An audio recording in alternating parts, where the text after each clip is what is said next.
This episode of Super Pulp Science has been brought to you by the books of Susie Moloney, available on audible.com.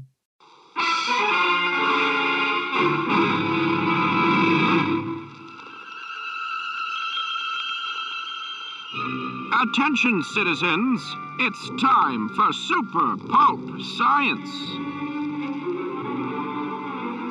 This is Super Pulp Science, where we talk about how genre gets made. I'm here with my long-suffering co-host, Justin Curry, known the world over as Chasing Artwork, and we have a wonderful guest with us from my not-so-distant past, Susie Moloney, horror writer extraordinaire. Welcome on the show. Thank you for having me. This is going to be a blast. So for the dear listener and for Justin, the very first time I think I saw you with my own eyes, Susie, was at a Steven Erikson book launch. Oh, Steve. Yes. Yeah.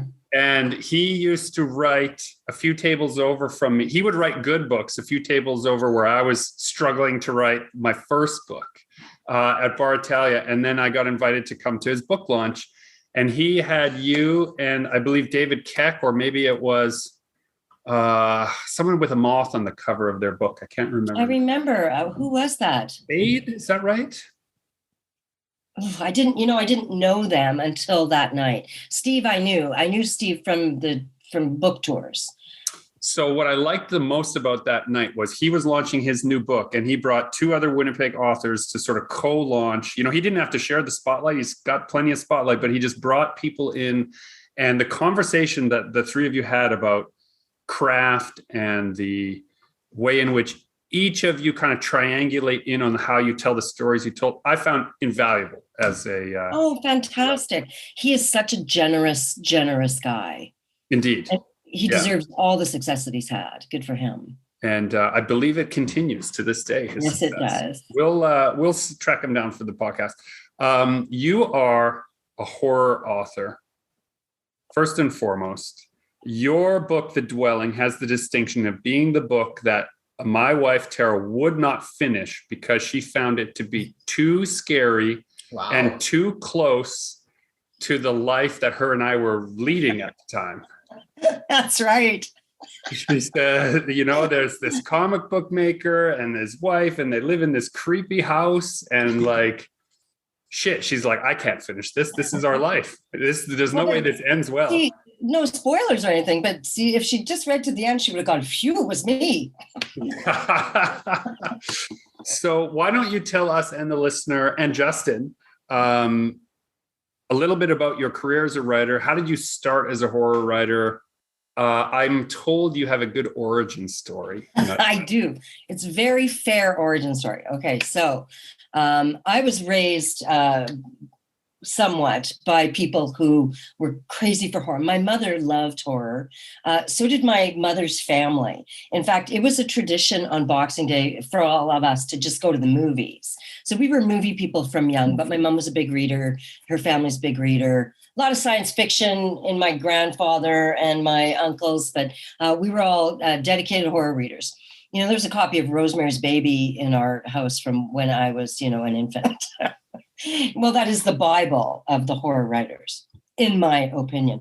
So anyway, so when we were little, my mom would watch horror movies were always on Saturday nights, like after 10 o'clock.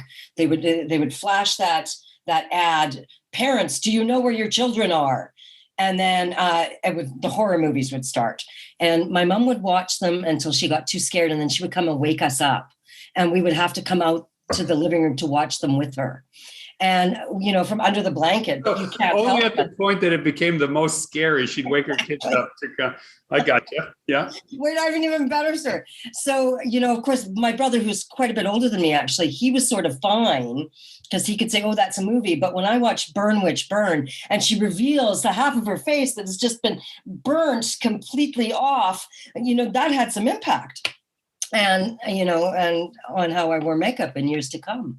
But my favorite mother story was we lived in this house that had a trap door to the basement, a trap door. And then you went down, I didn't come from the rich. Just saying. I had a trapdoor, and I had just like a little ladder thing to go down there. And we had our washer dryer down there.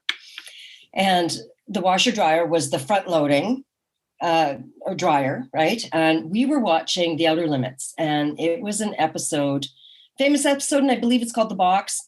And it's about people who get this box delivered to them, and it says, "Do not open till Christmas." I was a little wee thing. I cannot remember the decent premise or the why this, why now, but I'm assuming Christmas had something to do with it.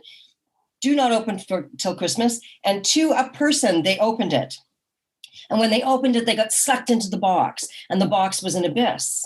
So they were in the abyss with these people. This terrified me because the abyss was just blackness. And so my mom was doing laundry, and she woke us up to watch this with her. And then she made us, because she was the mother, go down the trapdoor to the dryer, which, by the way, looks like a box. And then just as my brother and I, clutching each other, got to the bottom of the stairs, she yelled, "Watch over the box!" Did she turn the light out on you? No, but she did close the trapdoor. And you never saw two little kids, like there were two cloud-shaped Donnie and Susie clouds that just, boom. Yeah, so I was raised by maniacs. This seems like a perfect place to ask a question that's been on my mind for a bit. Why can horror seem so recreational?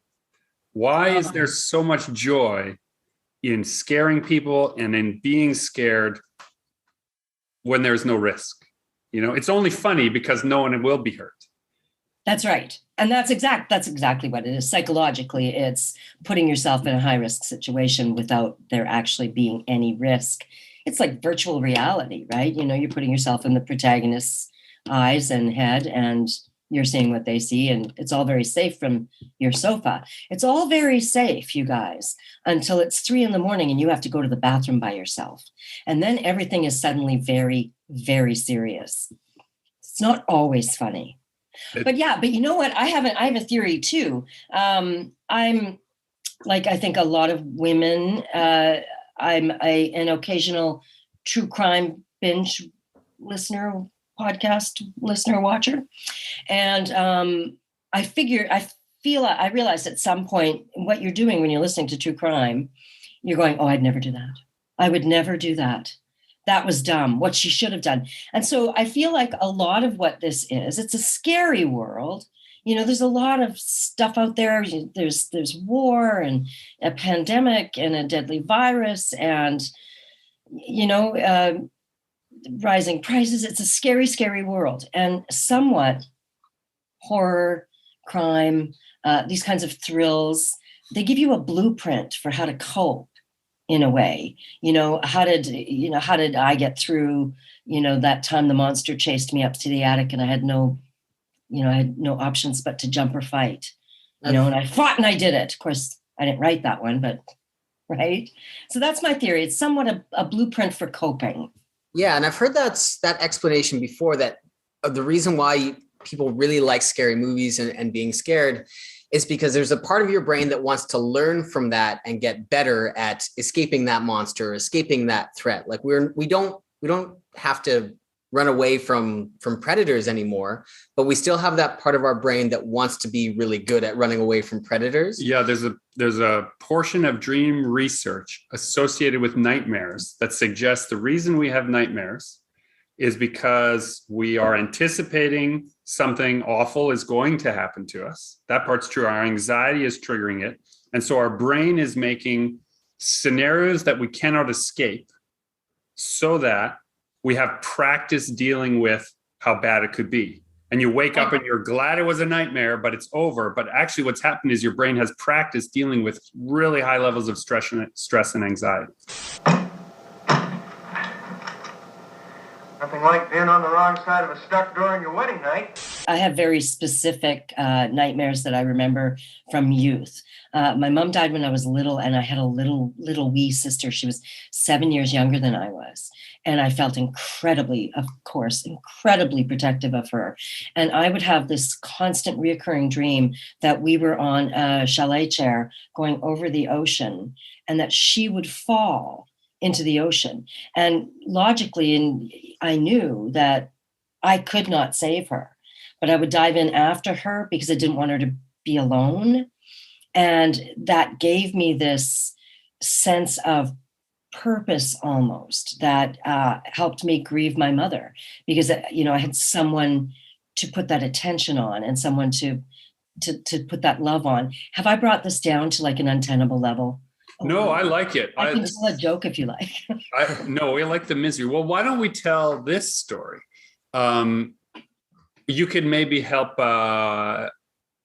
dispel the myths and rumors. Whenever your name comes up here in the Winnipeg writing circles, you've been like anyone who leaves Winnipeg for a while, the legends grow. If they were a writer who used to write here and now they write somewhere else, it must be because fame and fortune. And so I've known you for a long time, so I know these things are not necessarily true, but other people will say, oh, Moloney, yeah, she left Winnipeg when Tom Cruise gave her all that money. That's literally how it gets boiled down these days. That's it. Yeah. And I'm like, I don't think that's true. No, that's not it. I was not. I'm pretty sure it was Tom that took her away and not money. But why don't you tell us the story, and why is your name said in the same breath as Tom Cruise? Oh, okay. Well, first story, I'll say that Tom Cruise optioned my breakup novel, A Dry Spell, for... Anyway, I made $2.5 million on that. Tom Cruise's portion was like, I want to say 750,000. And it was one of those bizarre flukes, I think, Now Tom Cruise has said my name. And so I just want to point that out. It's been on his lips, your name. That's right. That's right. And I'm less excited about that now than I was then. We didn't know about all the wackiness yet. Right. But so I left Winnipeg for love. Absolutely. I left Winnipeg in, I want to say 1991. And my first novel, Bastion Falls, didn't come out till 95. And my breakout novel, A Dry Spell, came out in 97. So there you go. Myths dispelled. And Winnipeg was my home. I mean, I came back to Winnipeg when things went sideways for me in Ontario. And I came back to Winnipeg and lived a beautiful 10 more years, I think. And it was only until love took me away again. I went that time to New York City, which is a bit more exciting than Manitoulin Island, which is where I went the first time. It's all relative, though. Let's face it. All relative. And it's true. You know what? There's not a lot that New York has that Manitoulin Island doesn't. Or Winnipeg, for that matter. More darkened doorways. Now, Justin grew up outside of the city. I grew up outside of the city. Where did you grow up? It's funny because my production company is called 620 Union. And I grew up in Elmwood. My early years were spent in Elmwood. And the Elmwood of the old school, which was a pretty tough neighborhood. But it was a neighborhood of families. And so everybody kind of hung out on the street. One of my very favorite stories, when I came back on tour with Dry Spell, I arranged to have 620 Union, my grandma's house. I arranged to have a dinner there with all the family before the launch. And after we were done dinner, because, my sister and I had spent substantial years living there when my mom was ill, all the neighbors came out to say, to congratulate me and to say they were proud of me and good for me. And that's a memory just like burned in my head. I literally came out the front door and all the neighbors had kind of been waiting. These were people I grew up with. These were aunties. Everybody was an auntie. Everybody was an uncle. And so just to have that happen was incredibly touching. But that's the kind of neighborhood that was. Obviously, I haven't lived in Elmwood for quite a few years, so I don't know what it's like now necessarily. But the weird story is my mom was born and raised in that house. My dad was born and raised in that neighborhood. And we lived there until I was, 10, 11. And we moved to Transcona. And then my mom died. And we went to live, and off and on through my mom's illness, we lived with my grandma. And so my grandma and grandpa and endless numbers of uncles and aunts and were a part of that. And so it was just this crazy house. I'm writing right now my first sort of non-horror book, which is it's a collection of loosely based short fiction from my early years. What you just laid out. Now, this is I have this theory about writers who I consider to be good writers. I have a good writer's theory. This has not been peer reviewed, but this is my theory that really good writers have in their history many voices. And from your summation of your childhood, I hear all of these opportunities for other voices to have spoken to you in either a caregiving capacity or in a authority, or you went around with lots of voices. And I think you've gathered them, and it shows up in much of your work, all these voices. Am I mischaracterizing that? Not even a little bit, because one of my skills as a writer is voice. Like, I can capture the voice of a character from almost every walk of life. Don't forget, I went from, bologna the middle of the month fried in a cup with like canned vegetables in it as a special dinner, because that was, the week before payday, to Tom Cruise traveling all over the world and being feted. And, I have some incredibly embarrassingly wealthy friends. And, so I've had all kinds of people on the spectrum to listen to. And so, yeah, I think that it gives you something that you can't get on your own, that you can't get just from reading or just from, having a job. And you have to travel in other circles. You don't have to. Lots of people are great writers, and I'm sure they never left their house. J.D. Salinger never left his house. Didn't write that many books either, though. Didn't he order people in? I think he ordered people in, young women. It's very famous. What is that transition like from novels to screenplays? You've got a number of award-winning short films. You have features that have been produced. You have one you're working on now. Tell us a little bit about that transition. I have another funny story. Oh my gosh, I'm full of funny stories. Well, they're funny to me. My unused bridal suite. Nobody's been up there since 1929. When Dwelling, which is my favorite novel, by the way, when Dwelling had just come out, I had lots of offers for options, right, from film companies. It's just a thing that happens when you write novels. And so one of the offers was from a small Winnipeg company, smaller at the time. And I knew the guy making the offer, and that was Eagle Vision. Eagle Vision was tiny at the time, or to me, it was certainly, it wasn't Paramount and Universal and those guys. Like, I was getting all kinds of offers, but I had always, my whole life, as I've already illustrated, I was a TV movie person. I did grow up reading, I absolutely did, but I also grew up lot of visual arts in my life. And so my mom, my uncle were painters. My grandfather was also a writer, but, he was a collector of unique stamps, and everything was visual. And so I always thought, well, at some point I'm going to have to make the transition. They wanted to option it for the film. And I said, they could option it if they would let me write the first draft. And they said, power move, okay. Yeah. Susie, power move. And so they said, yeah, okay. And so then I thought, this is going to be a snap.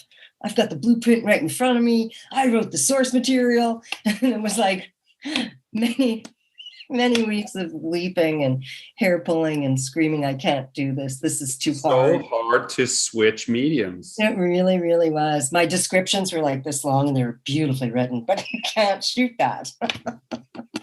And so, but I, in a very real way, by the end of that, I had the bug. Like, I just went, by the end of it, I had learned enough from the tears and the hair pulling that I had some decent scenes in there. Now, of course, it was not shot. but I did have some decent work in there. And maybe at the time when I was done and I handed it in and I started licking my wounds and curling up in the dark corner, hoping nobody saw me what I just did. Somewhere in there was like that wasn't a bad scene. If I had done this instead of that, and that was at The Wheels of Turning. And so after that, I bought screenwriting software and taught myself how to use it. And I wrote, as a practice, a spec of Corner Gas. Amazing. That's how long ago that was. And so then now the guy who ended up doing the rewrite on The Dwelling is Robert Cuffley. And he and I hit it off. I had a contract to write that script. And so when it didn't turn out very well, they asked me, would it be okay if the director took a pass at it? And I said, okay, I want to pause because we're overleaping some constituent parts that I think are problems that are real that people don't know are real.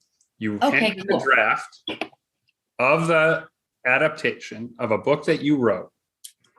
You receive notes that are basically, thank you, Susie, but no. Right? What is that correspondence like, and how does that feel? And how do you then accept another person's voice into the writing of something that's yours? How do you square the circle of, okay, I did my best, but we do need help? Talk about that. You know what? That is that's the biggest learning curve in novels to screenwriting, is letting go. Because in novels, you are absolutely, queen of the realm. They can say, you know what, you should change this part. And you go, no, I don't want to. And they go, okay. And then they walk away. And in film, of course, you are actually creating a map for a dozen other people to use. And so at some point it is pardon me, at some point it's no longer yours.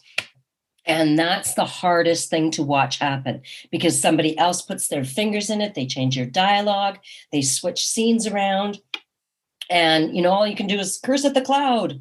And because it is really a collective medium, with the director, in charge for sure. And I am very lucky to have a director now, Robert Cuffley, who is incredibly sensitive to the material, that what I write. I remember talking at one of the early film festivals here, Fear Fest, to Michael Melsky, who is the writer-director of The Child Remains. Fantastic film, actually on Shudder now, I think. I love Shudder. Oh my gosh. And I was telling him, we had just done my first short based on something I'd written and I co-produced. And I was saying it was so hard to watch somebody else envisioning something different than what I had envisioned when I wrote it. It was the hardest thing I've ever done. And I've had 2 kids. And he said, you got to direct your own material. You got to write and direct your own stuff. And so I've thought a lot about that. Now, I trust my director.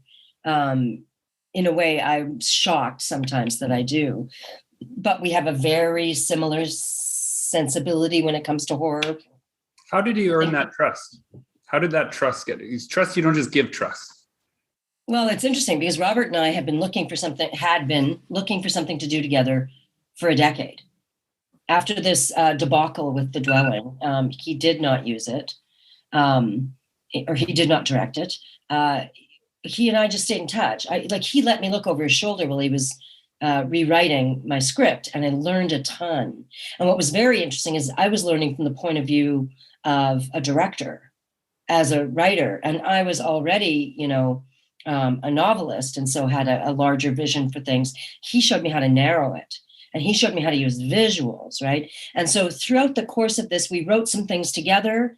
It wasn't a perfect fit writing together because I write very, very fast and very emotionally, and he writes intellectually, and he figures everything out. So we just have very different styles, but we had the same love of the genre and the same ideas of what was really frightening. And so trust built over that. So by the time he directed Romy, which is the short that the new film's based on, I just gave it to him and I said, just go. And he created a fantastic, and actually he answered my vision quite closely, right down to the opening shot.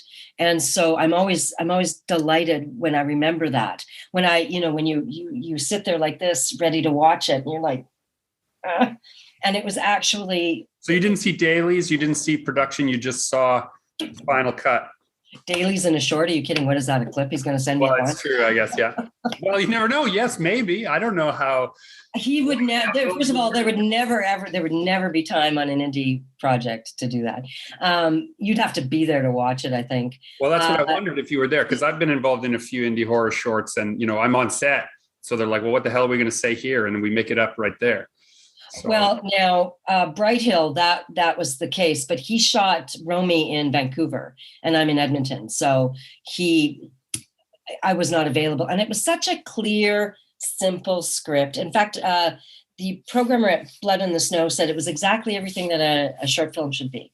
It was exactly the right length. It was a good story, well told. So that I've always found that incredibly flattering. It won Best Production there, Best Production. Best short, they as long as it had best in it. Well, let's stop at best. Yeah, stop at best. It won best. We repeat, there is nothing wrong with your television set. You are about to participate in a great adventure.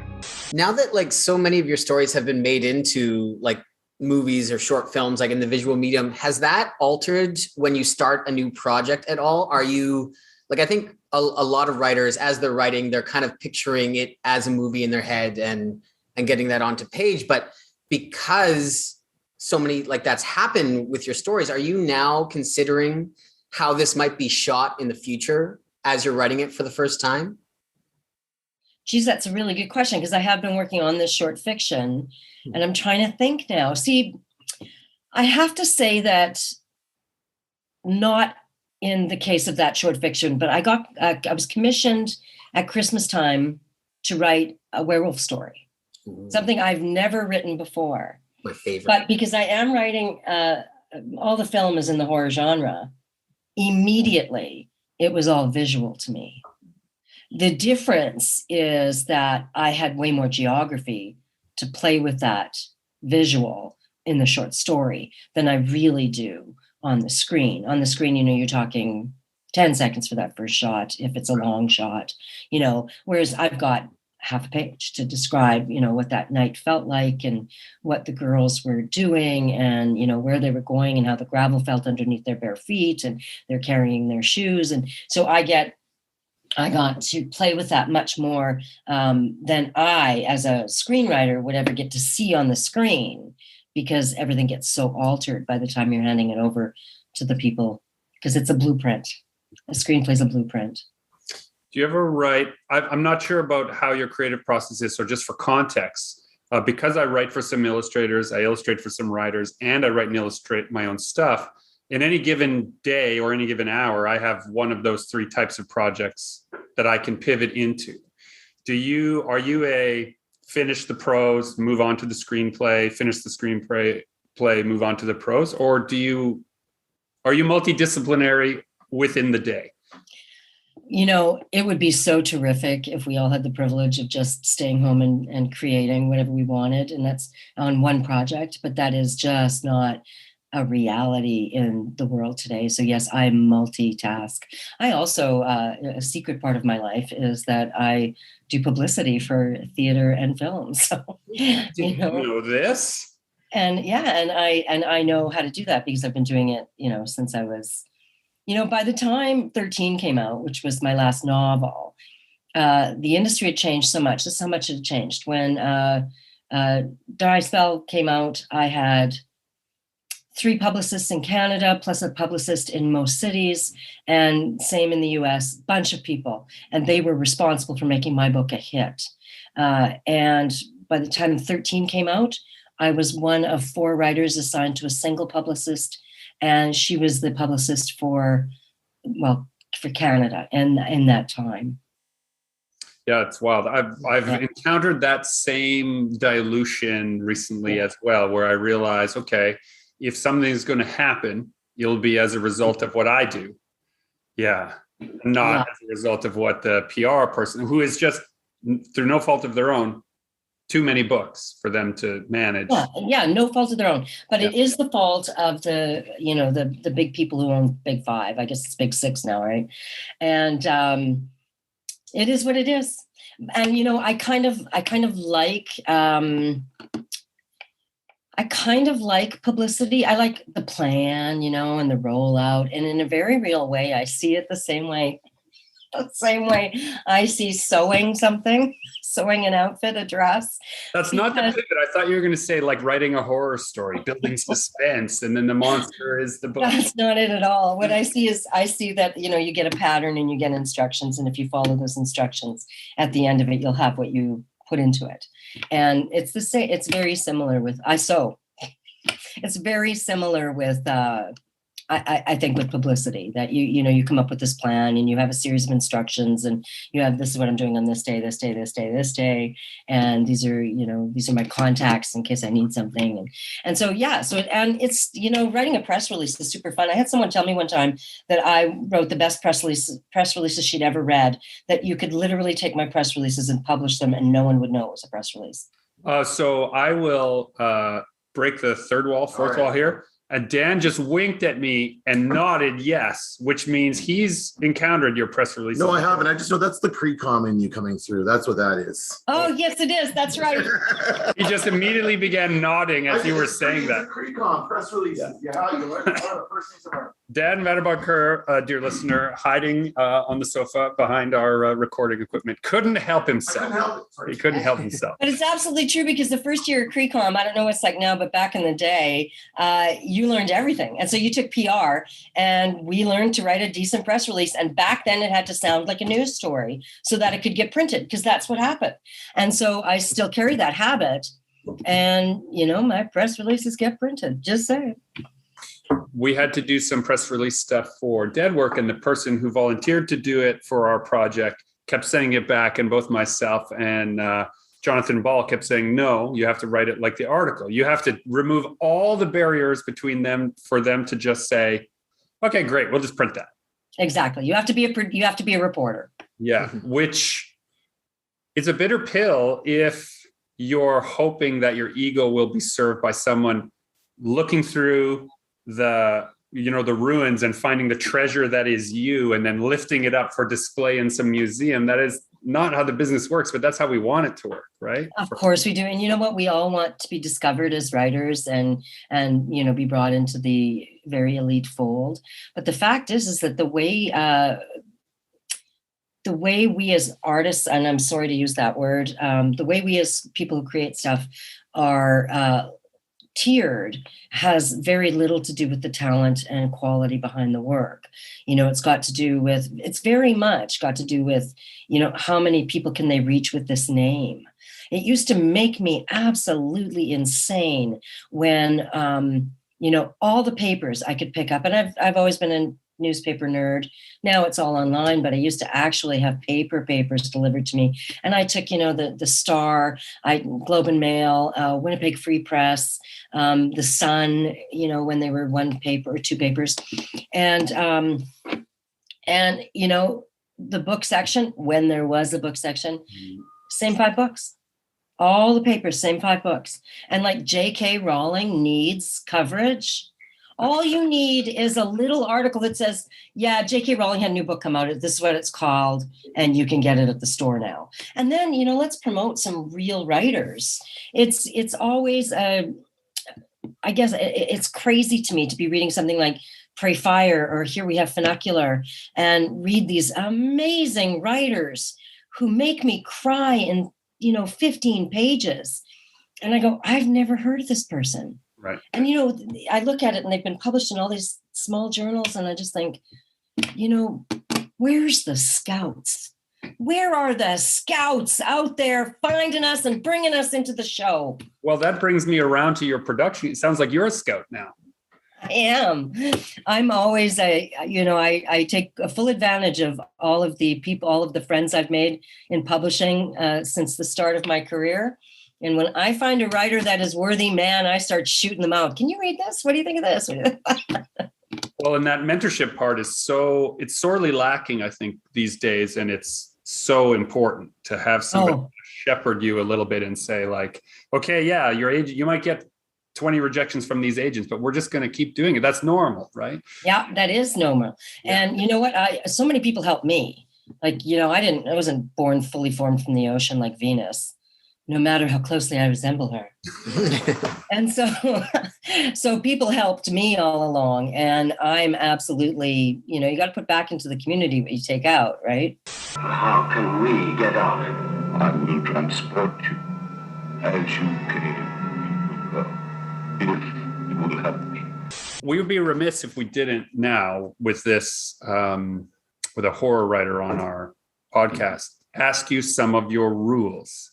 I hear tell that you have some rules of the monster. I want to know what your rules are.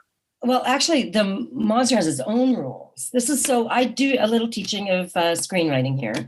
And I teach, of course, through the eyes of horror generally, because that's where I'm comfortable. And one of the things, there's two things that really, really are necessary to telling a good horror story to satisfy a viewer. And as a viewer myself, I watched The Sadness last night. Have you guys seen The Sadness on Shudder? Holy. No. I'm surprised there's a movie on Shudder you haven't seen. Yeah. Oh, you're a Shudder person. I just love them. Sadness just dropped, though. I think it just dropped last night. And it's fantastic. It's from Taiwan. And, they do the zombie movie really, really well. Never thought it was possible. New twist on the zombie genre. Impossible. Wow. No way. No, I know. Fight me. It totally was. And it's fantastic. And so I fell in love, but it is super, super gruesome. It is the most gruesome zombie movie I've ever seen. And that probably says a lot, right? There's a lot. Okay, so one of the things that they did, because I'm not going to spoil that. Okay, rules of the monster. Every monster has their own rules. And that means you have to set out from the beginning. A ghost can't suddenly become corporeal. A ghost, if it has only been making sounds, if it's a poltergeist, it doesn't start talking to you. Dracula, if Dracula is able to walk among us during the day, there has to be an explanation for that or a means to it. Stephen King did it brilliantly in Salem's Lot, right? There's a great scene in Salem's Lot where the boyfriend of Susan, who is in a relationship with the main character, whose name escapes me, Floyd Tibbets. I just remember the scene in my head because it was so visual. He attacks Ben Mears. He attacks Ben. He's wearing dishwasher's gloves, big hat, dark glasses. He's got a scarf wrapped around his head, trench coat, and heavy galoshes. And then he just attacks him. And I just think that's an incredible visual, but it was a way around the rules, right? It still hurt him. So if you've got a way around the creature from the Black Lagoon doesn't live in a hut on shore. The creature from the Black Lagoon doesn't have ESP. It can't shoot lasers through its eyes unless you establish that. And once you do establish that, you have to use that as a point of plot in the story. Like I recently wrote, kind of. Yes, you have to. The other one that I feel is even more important than monster rules, although you can't falter on the monster rules, is why this, why now? So why is this particular horror happening? It can be, there's lots of reasons, in slasher movies get around those things, or violent serial killer movies get around that by going, well, he's a serial killer. He's going to kill no matter where he goes or when it is. He'll kill again. That's right. But, a witch, why is she doing bad witch things now? A great example of why this, why now, if you haven't seen it, Hellbenders. Have you seen Hellbenders? Oh, I have not. Love it. Absolutely love it. Short, or rather small on budget, big on ideas, brilliant on execution, I felt. Who made it? It escapes me right now. It was like a family film. So all of the people involved in the production, as far as I understand, were all related, and they produced this. It's a witch film, sort of tangentially. It sort of fits into that space. But the sort of plot of the movie, the twist is you realize why now. The whole first act is like, why this? Why this? Why this? And then the sort of third act reveal is the why now. And then once you know why now, it subverts who to be afraid of. It flips. You suddenly realize, oh my goodness, the person we're supposed to be afraid of, nuh-uh. It's turned around. I love that. Yeah. I just love that. They also do a great job of the mechanics of magic. I always hate when they have like a witch movie where the witch can just do anything, like it's carte blanche, like her magic can just accomplish anything.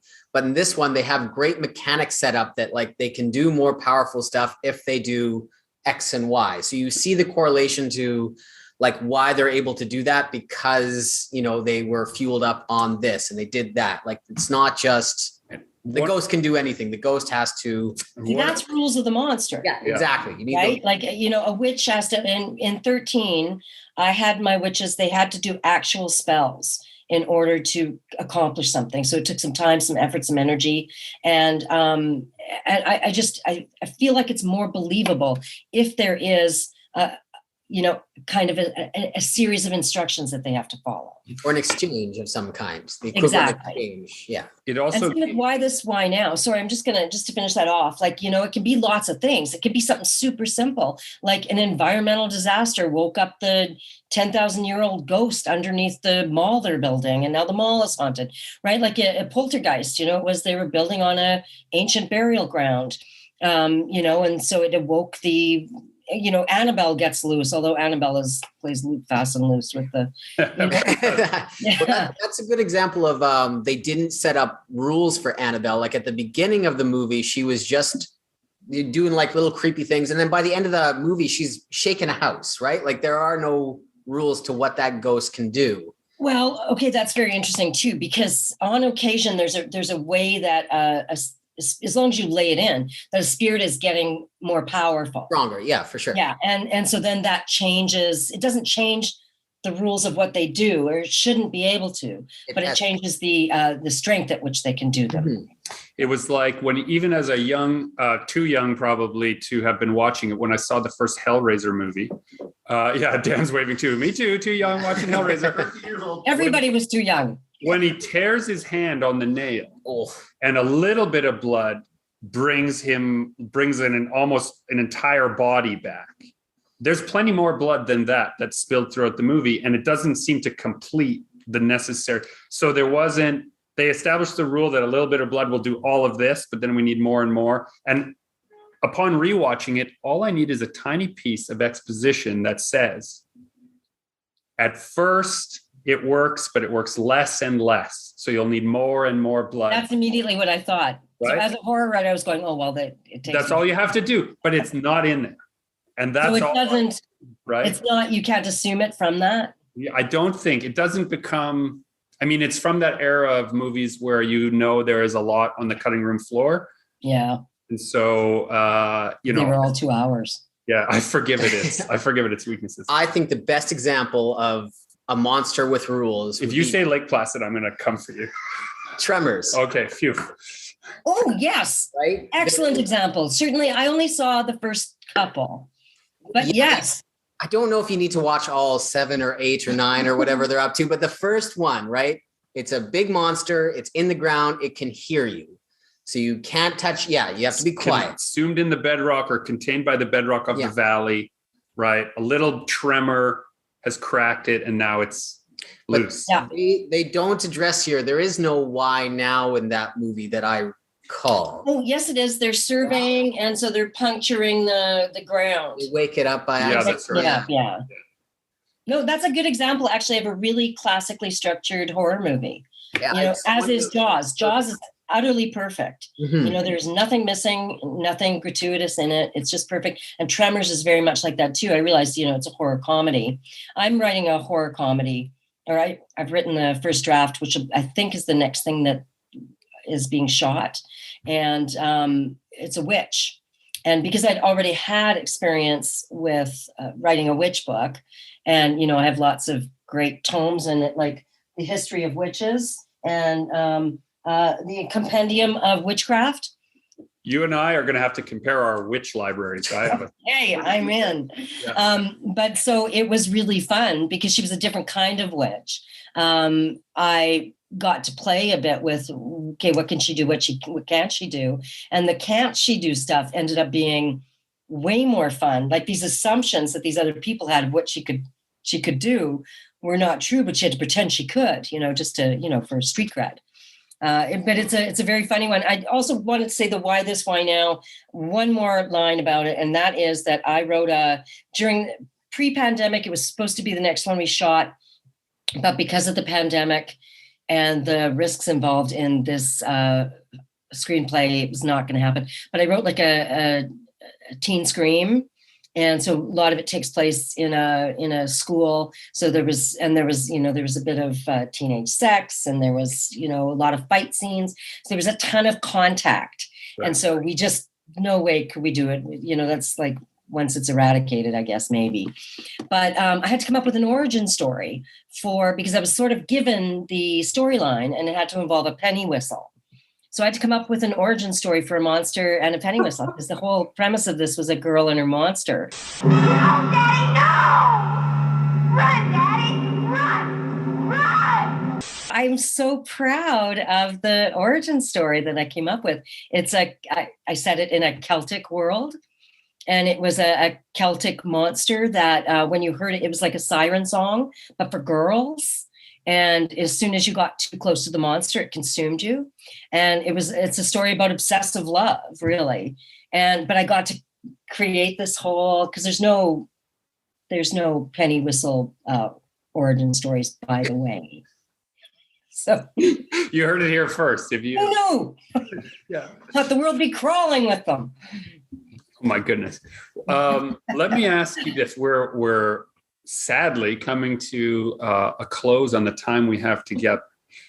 Let's imagine that young Susie Moloney is opening her notebook for the first time. She's taking her pen. She's going to put pen to paper for the very first time to try and write and finish, not just start, but finish a horror story. What advice would you whisper through the floorboards to her from the box in the basement? What would you whisper to her now? This is the most important piece of advice that I can give any young horror writer. If it scares you, it'll scare someone else. And don't quantify it, right? It's like no tears for the reader, no tears for the writer, no tears for the reader. Yeah, exactly. Robert Louis Stevenson, right? I believe so. So every writer should have that printed out and put on their wall. Trust yourself. Yeah. Yeah. Mm-hmm. And lots of stuff scares me. So it really helps if you had a mother who was making you watch horror movies. Or my uncles subscribed to Vampirella, which was both terrifying. Warren Publications, so many good things in there. Yeah. Not only was it a really scary magazine, it was also a really unrealistic image of what I was going to look like as an adult. Vampirella. Yeah, so say we all. I've been started collecting a bunch of those old Warren Publications and found a few, like Goblin. Are you aware of Goblin? They only printed 2 issues of it. No, I didn't. I guess I'm not. Yeah, I would have. Yeah, those are old. Like I was way too little to see those breasts when I was, seeing them in my uncle's room. I still feel like I'm not qualified. Seriously, right? Like I feel like just putting the tape on it. But I would honestly just love to see an issue of it now, just for the memory's sake. I have one issue kind of in my head that I remember, and she was falling in love in it too, and so I remember that. And like the stuff from my youth, like the comics that I used to read, the witches. What was the witches one called? The Haunting of Witches. And each witch introduced a story. There was 3 witches. Oh yeah, Witching Hour, I believe. Witching Hour. Witching Hour, thank you. Yeah. That's, I'm sure, what Hocus Pocus was based on, because one was really gross, and one was kind of plump, and one was beautiful. Yeah. And the beautiful one always got the lamest story, or the nicest story. Used to love that, and of course, Crypt Keeper, Tales from the Crypt I remember that. And we had all of these at my fingertips. It was my uncle and my brother. My brother's quite a bit older than me. This is what they read. They read all these comics, and that in Mad Magazine and Animal House. No, what was the name of the magazine? What was it? Yeah, there was Cracked. There was Mad. Cracked, Mad. No, I'm thinking of the people who made the movie Animal House. They had a magazine. National Lampoon. Yes. National Lampoon. Okay, that was the reading material at my grandma's house. And so I'm funny and scary. So it makes sense you're working on comedy horror now. It's really just spinning all this It's like stuff. I've come home. Let me ask you this final question. Why haven't you made comics or graphic novels yet?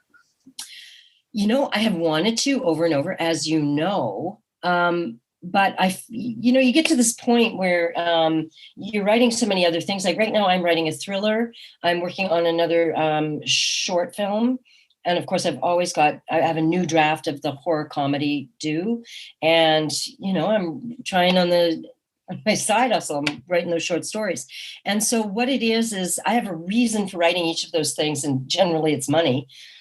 And so I never get much of an opportunity in this climate to write something just because I want to.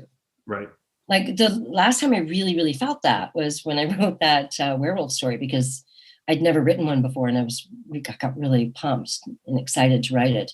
It would make a good graphic novel, by the way. I was going to say, maybe it needs an adaptation. We can talk. I think it might. And I would love to, like when I'm there, I do hope I'll be able to, get a masterclass from you in how you break up a story for a.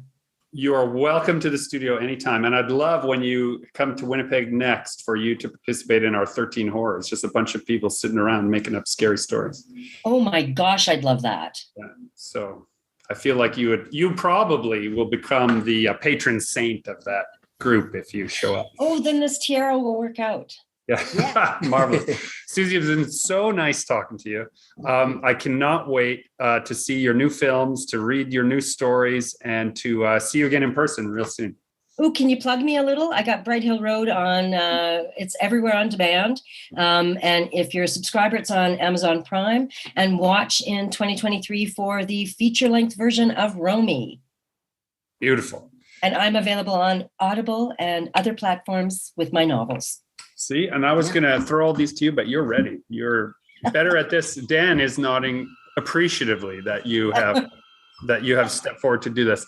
This has been Super Pulp Science, where we have talked about how genre gets made. Thank you so much, Susie. This is Gregory and Justin, encouraging you all to join the fight and make comics.